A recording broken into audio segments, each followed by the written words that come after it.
Welcome to this explainer. Today, we're doing something, well, a little radical. We're going to completely dismantle your everyday assumptions about reality. To do this, we'll be using the profound insights from Chapter 3 of Nāgārjuna's Mūlamadhyamakakārikā to take a hard, unwavering look at the actual mechanics of how you perceive the world. Take a second right now. Notice your immediate, visceral experience. You probably feel like a permanent observer sitting inside your head, right? Just looking out at an objective, independent world. It feels solid, undeniably real. But what if that feeling is a complete fabrication? What if the you watching this and the screen you are watching actually don't exist in the way you think they do? Yes, we are about to deconstruct your fundamental concept of reality. But hey, don't panic. Here is our roadmap for today. We'll look at the illusion of the observer, the three spheres of perception, Madhyamaka reasoning and the tetralemma, reality beyond all isms, the centerless cycle of perception, and finally, day-to-day liberation. All right, Section 1, the illusion of the observer. Let's start with what Nāgārjuna pinpointed as our absolute deepest illusion. So our long-ingrained tendency is to just assume we exist as this solid, permanent consciousness separated from an external world. It's an intuitive divide, a permanent self, observing an objective, observer-independent reality. We assume the world is just out there doing its own thing, and we're wandering through it like fleshy little cameras recording data. But Nāgārjuna is about to show us why this intuitive divide is completely, fundamentally flawed. Which brings us to Section 2, the three spheres of perception. To expose the flaw in that fleshy camera intuition, we've got to look under the hood at the actual machinery of experience. Every single experience you have is made up of a triad, fundamentally known as the union of the three spheres of perception. First up, you have the perceiver. That's the subject, the actor, or the sense faculty itself, like your eye. Second, you have the actual perception, the relation or the action of seeing. And third, the perceived world, the object or the result of that action. Our gut instinct tells us these three things are totally independent from one another, but they're really not. Let's dive into Section 3, Madhyamaka reasoning and the tetralemma. Get ready, because this is where the intellectual heavy lifting happens, to prove these spheres literally cannot exist on their own. Listen to this brilliant refutation of self-sufficiency from Nāgārjuna. The sense of sight its own self does not see. And how can that which does not see itself see other things? Think about it in totally practical terms. A blade, no matter how ridiculously sharp, can't cut itself, right? Fire doesn't burn itself. The eye cannot see itself. So if the faculty of sight can't perceive its own inherent nature, it is logically impossible for it to inherently perceive other things. To really lock this down, he applies the tetralemma, a strict fourfold logic test. Let's walk through it together.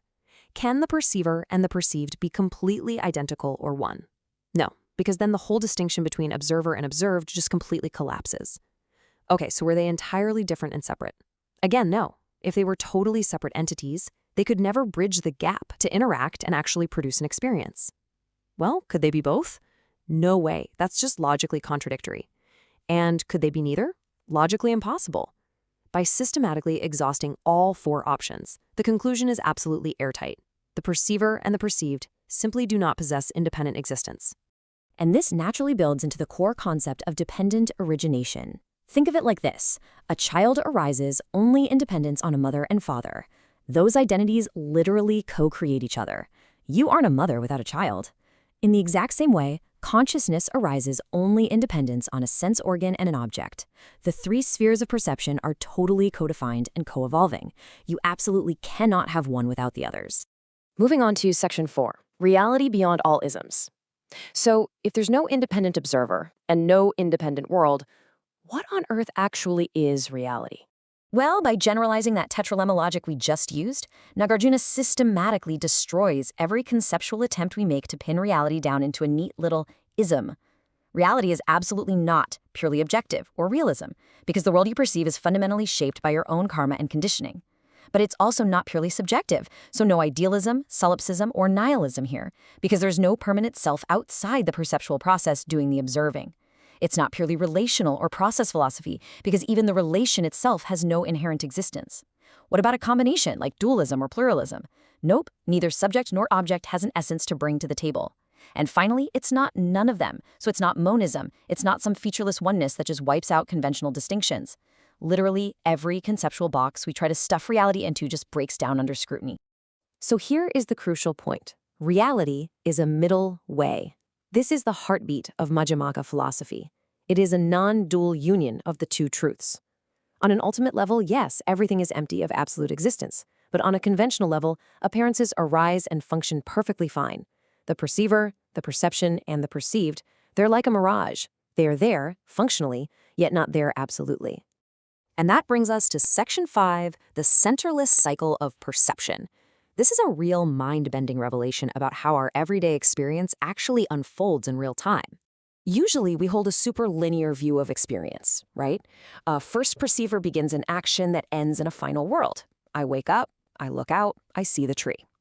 But the Madhyamaka view, it reveals a limitless, centerless, fractal cycle. There is literally no starting line and no finish line.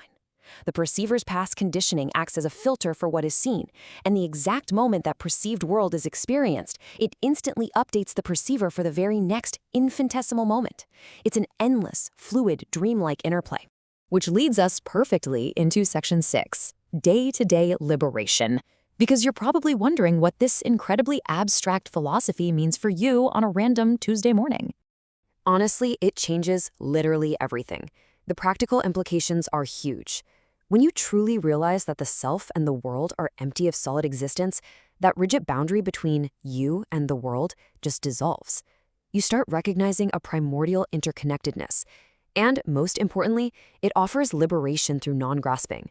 Realizing that the self and the world are just a fluid interplay of conditions totally frees us from the sheer suffering of grasping at a solid self we think we constantly have to protect.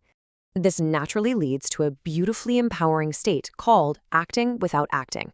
Now, this doesn't mean you just sit on a couch and do nothing. It means functioning incredibly skillfully in the conventional world while remaining fully aware that things like self and other are mere designations and tools. They are absolutely not ultimate truths. You can still navigate sights, sounds, jobs, and social roles perfectly well, but you engage with them like tools, completely free from the desperate attachment or aversion that comes from taking them too seriously. And this right here is the absolute foundation of genuine empathy. Boundless compassion isn't just a nice moral idea to strive for. It's the strict logical outcome of the wisdom of emptiness. When the solid I is no longer seen as inherently separate from others, the suffering of the world is recognized as totally inseparable from your own. Compassionate action doesn't have to be forced. It just naturally flows directly from this profound realization. So I'll leave you with this question. Stop for a second and just look around you right now. Can you find the exact absolute boundary where you end and the world begins? Try to pinpoint the precise moment the perceiver becomes the perceived. You can't, because it's not there. I invite you to just rest in the awe-inspiring suchness of reality, where you are an inseparable part of a seamless, co-arising web of existence. Thanks for joining me on this explainer, and I really hope you keep exploring the limitless nature of your own perception.